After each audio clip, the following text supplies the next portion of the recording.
Hello and welcome to Simply Southern. I'm Kevin Worthington. And I'm Mary Wilson. Regardless of the time of year, you can always find food fresh from the farm. A little later today, our friends from Sweet Grown, Alabama will be here to tell us what's in season right now. Year after year, farming ranks as one of the most dangerous jobs. A little later, we'll meet a farmer who survived what could have been a catastrophe. And I'm Stacy Little. Today in the kitchen, we're whipping up a super easy, cheesy sausage dip. Y'all stay tuned. It's pretty normal for the city of Tuscaloosa to play host to large crowds on Saturdays in October, thanks to a certain college football team. But this past October, it wasn't the gridiron that drew in thousands of visitors. Instead, it was the drawings and paintings and sculptures and talented artists of all kinds. That's because for the first time in its 53-year history, the Kentuck Festival of the Arts was held in Tuscaloosa at the newly renovated Snow Hinton Park. They're creators, using paints, ink pens, even grapevines, inspired by the beauty of nature and the comedy of whimsy. A lot of our artists tell us that it feels like home and that they feel so welcome, and we do really try to make them feel like the rock stars that they are. This is the 53rd Annual Kentuck Festival of the Arts. It's a juried show featuring the works of over 300 artists, like painter Ruth Robinson. I create what you call folk art, a happy art. I just started painting from my heart of memories of when I grew up and on the farm and places like that. And another featured creator, Carrie Leisure. Kentuck believed in me before I believed in myself. When I was a new artist, I was not a young artist, I started at a later age. I make storyteller jewelry from vintage, antique, and found objects. They're displayed on books and not on necks, and you can read each title because they each tell a tale. From jewelry with a sense of humor to feathered friends in 3 or 2 dimensions. Even slow, cuddly, furry fellows. Row upon row, booth after booth, there's a plethora of unique sights, delightful scents, and pleasant sounds. Be prepared for a little bit of sensory overload at first.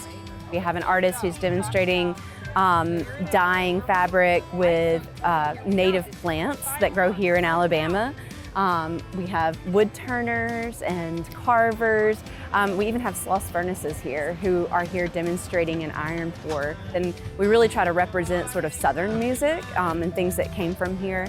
And then we also, our spoken word stage, it's named after Catherine Tucker Wyndham, who of course wrote 13 Ghosts of Alabama, among many other things. But she actually started that at the Kentuck Festival, telling ghost stories to children. So it is named in her honor.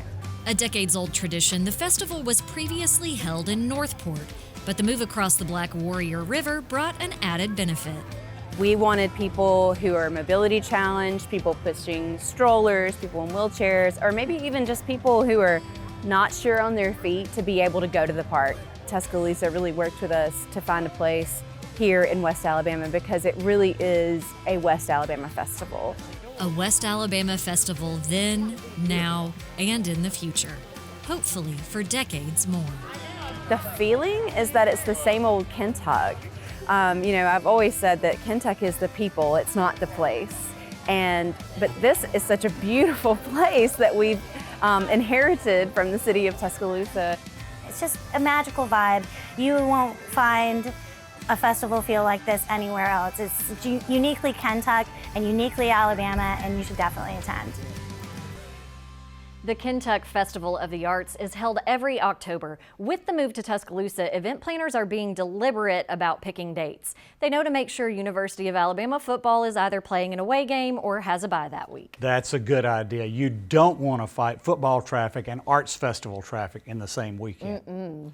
To find out dates for the next festival, just visit kentuck.org. Now that's spelled just like Mary's home state, only without the Y at the end. Also, you can visit the Kentuck Center for the Arts. That remains in downtown Northport. For details on hours, head to that same website, kentuck.org. Farm equipment is built for work, not speed. When Simply Southern continues, we'll tell you why farmers are counting on you to help keep them safe when they're moving their equipment down the highway. Term life insurance. Do you have it? And do you know what to do when it's about to expire? A term life policy provides coverage for a certain period of time, typically between 10 and 30 years. Upon expiration, you can renew, convert, or purchase a new policy. Alpha can help assess your financial situation, income, age, and health. If your term life policy expires soon, make sure you're prepared by contacting your local Alpha agent. These Alpha Insights are proudly presented by Alpha Insurance. A farmer has to live on faith. We do all we can do, but we can only control so much. Alabama is the second largest poultry growing state in the nation, so we're trying our best to grow all the corn we can for that. What we produce not only feeds and clothes all of the United States, but about half of what we make goes on to the world market. We've been able to improve yields, have some things that can help us produce a better crop. I'm proud of the product we make and proud that I can say I'm an Alabama farmer. Want in-depth and up-to-date information about agriculture and forestry in Alabama? Then tune in to the Alabama AgCast, a production of the Alabama Farmers Federation. New Alabama AgCast episodes drop every Wednesday.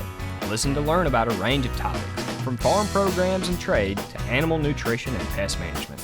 Just search for Alabama AgCast on your favorite podcast provider or visit alphafarmers.org/Alabama-AgCast. Consider this your call to Alabama's Black Belt, home to some of the best hunting and fishing anywhere in the country. Whether you want to hunt deer, turkey, quail, or are looking to hook that trophy bass, the Alabama Black Belt's world-class outdoor recreation is second to none. If you want to take a break from the woods or the water, choose one of the premier golf courses on the Robert Trent Jones Golf Trail. If you're searching for your next outdoor adventure, look no further than Alabama's Black Belt. Hey, how are you holding up? I'm thirsty. Well, there you go. Choose water. I guess I'll take the water. There's another one. Alabama Extension is cool. What's Extension? They're like your go-to experts for everything. Gardening, nutrition, tips for our kids, farming. And hey, weren't you thinking about starting a business? Yeah. Extension does that. Oh, sounds like I need to get connected. Learn more at aces.edu.